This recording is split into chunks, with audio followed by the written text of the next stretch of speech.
Word of caution for you while I show you my all-time favorite coffee combination.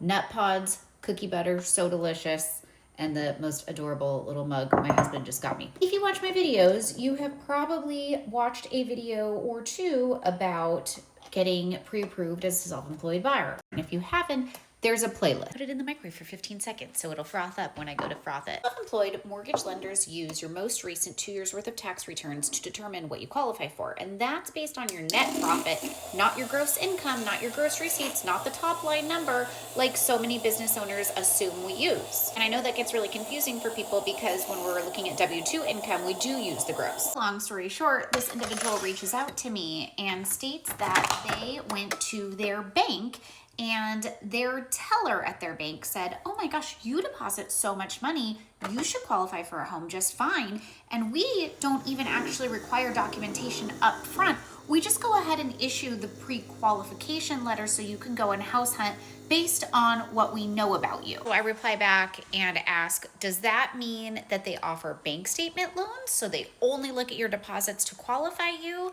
And that's actually what they use during underwriting as well. And she's like, I don't know, let me ask. And I didn't want to be negative, but I already knew what the answer was going to be because this is one of those big box banks. Let's just say it rhymes with. Sure enough, the next day she does message me again and said, yes, she checked with somebody at her bank and they said during underwriting, they will require tax returns. And I explained to her that if that was the case, what she was alluding to is that they were going to let her go house hunting, let her go under contract, and then tell her after the fact that she does not qualify and she's going to likely lose money in inspections and appraisal, and of course the emotional distress of thinking you're buying a home and then it not working out. But I wasn't trying to be a heartbreaker, so I said, please send me your tax returns and I will evaluate them to tell you what your qualifying income is. I'm not gonna pull credit.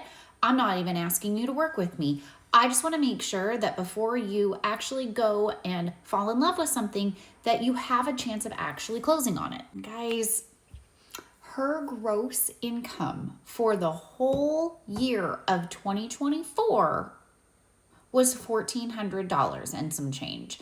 And 23, she didn't even own her business. So I had explained to her that if she were to file taxes in 25 and claim significantly more money, like well over $100,000, because they're going to look at a 2-year average. They're going to take the $1,400 from 24 and average it with whatever she files in 25. That's going to be her qualifying income. Then maybe at that point she could purchase, but they were going to let her go under contract. They were going to let a seller think that they were selling their home. They were going to let a buyer think that they were going to put their 30-day notice in and buy a home and start going out and measuring for furniture and all that good stuff. And I'm like, why? Like, someone please explain it to me. What is the point of letting someone go that far only to disappoint and piss off everyone? No one gets paid in that situation. The lender doesn't get paid. The bank is just going to likely upset someone that they may lose a client entirely. Like the person might pull their assets from the company. Like I literally just don't get it. So someone please explain it to me.